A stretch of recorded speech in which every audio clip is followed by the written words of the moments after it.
What's up, everyone? Welcome to this day in Philly Sports History for February 14th, 2025. I'm your host, Jim Montgomery.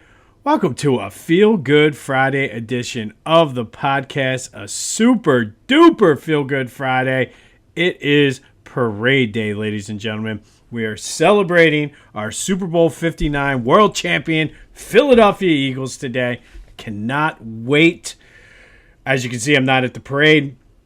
I'm actually recording this early, so that way it's one less thing to worry about. I don't know how it's going to be, and I don't want to be missing my spot at the parade to do some editing. So I'm doing it all prior, so that way you still have this day in Philly sports history.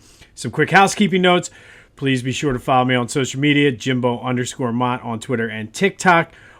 On Instagram, at Philly Jimbo. Subscribe to the YouTube channel, Jimbo_Mont. Continue to spread the word.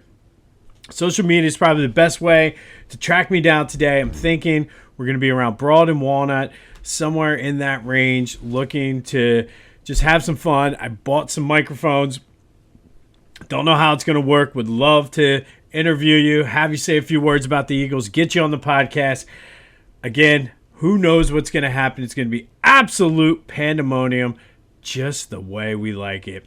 But like I said, Broad and Walnut is roughly somewhere in that range. We're staying at the Marriott on Market Street. So somewhere between wherever they're turning, I guess around City Hall that way. Somewhere between there and Broad and Walnut is where we'll likely be. But again, check my social media if you want to get a chance to get on the podcast and have a little bit of fun on Parade Day. Also, be sure to check out my friends over at the On Pattison newsletter. All kinds of great Philly sports coverage sent right to your inbox. It is Philly season. They do a tremendous job covering the Phillies. Pitchers and catchers reported this week. Lots of questions around this team. Lots of good takes by the guys on Pattison. They feature us too, which is even greater. So go check them out and get that delivered right to your inbox. Don't have a recap to yesterday's question of the day because I am recording a little bit earlier. I am going to leave the question of the day open, so hopefully you still get time to vote in that. But there will be a question of the day for today later in the show. But as I mentioned, it is Parade Day. It's just going to be absolute pandemonium. Please, please, please be safe out there. Don't do anything stupid. Have fun. Enjoy it. But be safe. Like I said, we were fine and we were great during the Super Bowl 52 parade. But it's, like I said, be smart. We're the class of the NFL. Let's act like the class of the NFL as it comes to celebrating this team. But last parade, Jason Kelce pretty much stole the show. Am I expecting a repeat performance out of somebody? Probably not. But that leads to today's question of the day. Who's going to give the most passionate speech when it comes to the Super Bowl parade? C.J. Gardner-Johnson? He's a good possibility. Jalen Hurts, I'm telling you, I'm waiting for him to get out there. We talked about the Tonight Show the other day. We talked about just how he's more reserved with his emotions. He was on the Today Show on Wednesday. Kind of got a little emotional talking about his dad. So I'm hoping that we see him just kind of let loose. So is it going to be Jalen? Brandon Graham probably is my vote. Or do you think it's going to be someone else? 267-495-8531. That'll get you in on the Back to the Future voice and text line. But who's going to steal the show at the parade? I'm going Brandon Graham. I don't think we're going to get much out of him as far as his future, but I think he's going to steal the show. I think it'd be great to see Jalen steal the show, but I also don't think we're going to see that. But who's going to take the cake? I'm going Brandon Graham. Hit me up on the Back to the Future voice and text line and let me know your thoughts on that. All right. One last little thing about the Eagles as we're going on to Parade Day. And I saw this a stat, and I wanted to look it up further. And it's even more impressive once I dug a little deeper. But the Eagles have won 5 championships in their history. 1948, 1949, 1960, Super Bowl 52, and now Super Bowl 59. And they have beaten some legendary Hall of Fame coaches in those games. In 1948, they beat Jimmy Cosselman, who is a Pro Football Hall of Famer. He was the head coach of the Chicago Cardinals at the time. In 1960, they beat the legendary Vince Lombardi, the guy they named the trophy after. Basically, the only time he's ever lost in the playoffs. Bill Belichick and Tom Brady, two of the greatest, probably the greatest coach of all time and the greatest quarterback of all time. Andy Reid and Patrick Mahomes. Andy Reid has to be up there as a top 2, 3, at least top 5 coach of all time. We beat them for a championship. And if you want to even get more into this, they beat Clark Shaughnessy, who was the head coach of the Los Angeles Rams in 1949 out in the mud. He's in the College Football Hall of Fame.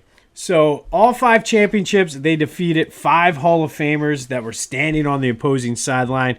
That's a pretty good deal, if you ask me. And as you can tell, I'm all over the place today because I'm hyped up for the parade. The other thing I've been seeing a lot of, and maybe we'll do a bonus question of the day for this one too. Lots of talk about how great this defense was this year. The number 1 defense in the league. Just absolutely dominant in the Super Bowl. And you know, I talk all the time on this podcast about that 1991 defense. And for my money, greatest defense of all time, didn't even make the playoffs. However, I think after seeing that performance in the Super Bowl, you could make a very, very compelling argument that this 2024 defense is the best defense in Eagles history. And there's been some great ones. Obviously that 91, but you could choose any of the Buddy Ryan defenses. The 2004 defense was no slouch. The Super Bowl or the NFC champion 2022 Eagles weren't that bad. The Super Bowl champions, Super Bowl 52, they weren't that bad. But again, I kind of put an asterisk next to them and the 22 because they played with some big leads. This team really, other than the Tampa Bay game, did not get blown out of any game, and the offense didn't do them any favors in that game. The team in 91 had a game or two. I'm thinking specifically the Cleveland game where the Browns just had built a big lead on them, and the offense actually battled back to give them the win.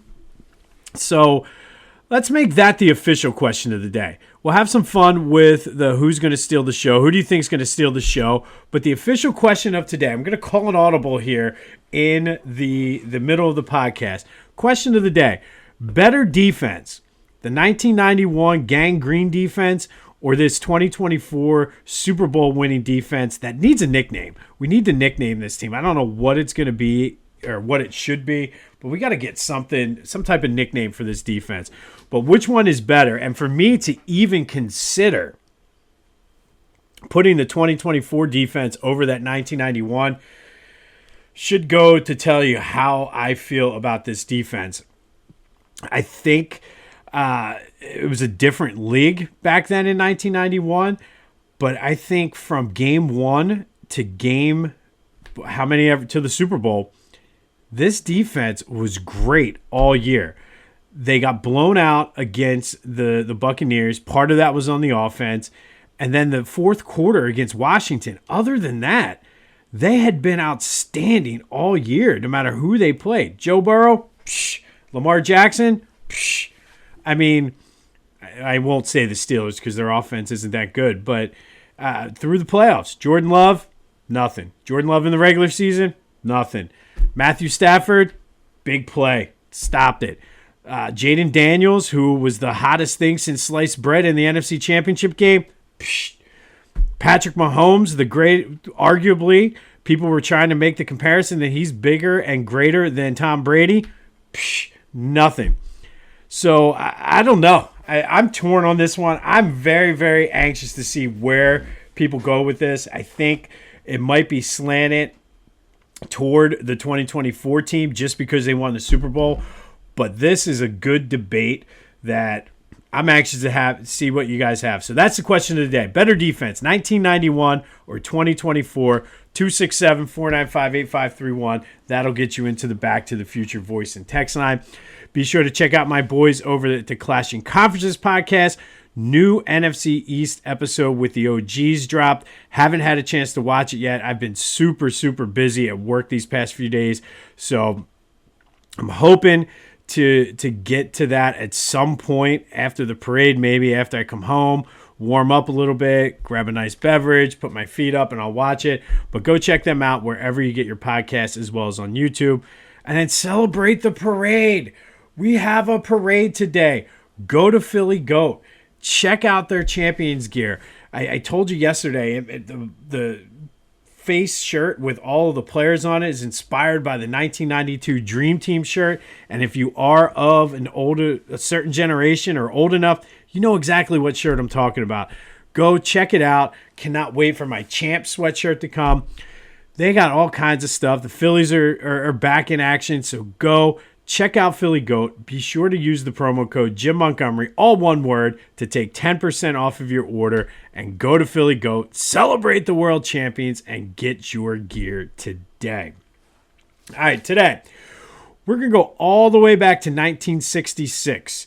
And on this day in 1966, the Sixers beat the Detroit Pistons 149-123 down in Charleston, West Virginia.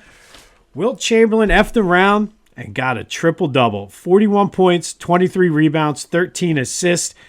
And in the process, he passed Bob Petit to become the NBA's all-time career leading scorer with 20,844 points. Wilt ultimately ended his career with 31,419 points.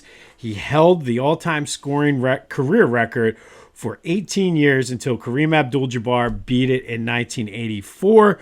And as I always like to say on this podcast, if you're keeping score at home, currently LeBron James is number one all time with over 50,000 points. Wilt, though, amazingly, at one point back in 1966 through 1984 was the all-time leading scorer in NBA history. He's number 7 now. I was looking at the list. Dirk Nowitzki is ahead of Wilt Chamberlain on the NBA's all-time scoring list. But on this day in 1966, it was the Sixers beating the Pistons down in Charleston, West Virginia. Wilt Chamberlain had a triple-double, and in the process passed Bob Petit to become the NBA's all-time career leading scorer. And like I always like to say, too, we could always do this day in Wilt Chamberlain history.